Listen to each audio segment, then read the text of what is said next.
بسم اللہ الرحمن الرحیم۔ شیخ سعدی رحمۃ اللہ علیہ فرماتے ہیں کہ ایک عابد شخص نے اللہ کی زیارت یعنی دیدار و ملاقات کے لیے 40 دن کا چلا کیا۔ وہ عابد شخص دن کو روزہ رکھتا اور رات کو قیام کرتا۔ اعتکاف کی وجہ سے اللہ کی مخلوق سے یکسر جدا ہو گیا۔ اس کا سارا وقت آہوزاری اور راز و نیاز میں گزر جاتا۔ 36ویں رات اس عابد شخص نے ایک آواز سنی، شام کو تانبے کے بازار میں فلاں تانبا ساز کی دکان پر جاؤ اور اپنی مراد پالو۔ وہ عابد شخص وقت مقررہ سے پہلے پہنچ گیا اور مارکیٹ کی گلیوں میں تانبا ساز کی اس دکان کو ڈھونڈنے لگا۔ وہ شخص کہتا ہے، میں نے ایک بوڑھی عورت کو دیکھا جو تانبے کی دیگچی پکڑے ہوئے تھی اور اسے ہر تانبا ساز کو دکھا رہی تھی۔ وہ عورت اس تانبے کی دیگچی کو بیچنا چاہتی تھی۔ وہ جس تانبا ساز کو دیگچی دکھاتی وہ اسے تول کر کہتا، ماں جی اس دیگچی کے 4 ریال ملیں گے۔ بڑھیا کہتی، میں تو اسے 6 ریال میں بیچوں گی۔ کوئی بھی تانبا ساز اس دیگچی کے 4 ریال سے زیادہ دینے کو تیار نہ تھا۔ آخر کار وہ بڑھیا ایک اور تانبا ساز کے پاس پہنچی۔ تانبا ساز اپنے کام میں مصروف تھا۔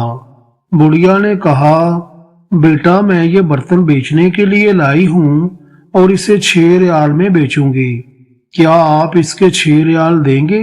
تانبا ساز نے پوچھا، صرف 6 ریال میں کیوں؟ بڑھیا نے دل کی بات بتاتے ہوئے کہا، میرا بیٹا بیمار ہے، حکیم نے اس کے لیے نسخہ لکھا ہے جس کی قیمت 6 ریال ہے۔ تانبا ساز نے دیگچی لے کر کہا، ماں جی یہ دیگچی بہت عمدہ اور قیمتی ہے، اگر آپ بیچنا ہی چاہتی ہیں تو میں اسے 30 ریال میں خریدوں گا۔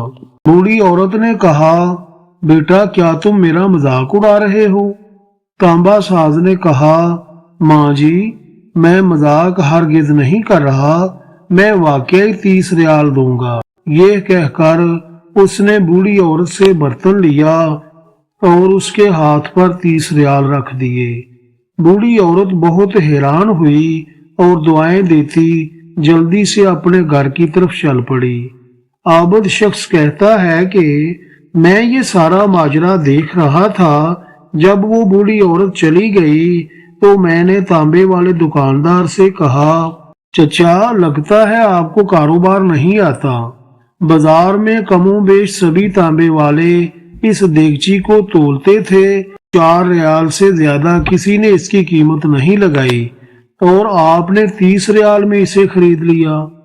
اس تانبا ساز نے کہا، میرے پیارے بھائی میں نے برتن نہیں خریدا بلکہ میں نے اس کے بیمار بچے کا نسخہ خریدنے کے لیے اسے پیسے دیے ہیں۔ میں نے 1 ہفتے تک اس کے بیمار بچے کی دیکھ بھال کے لیے پیسے دیے ہیں۔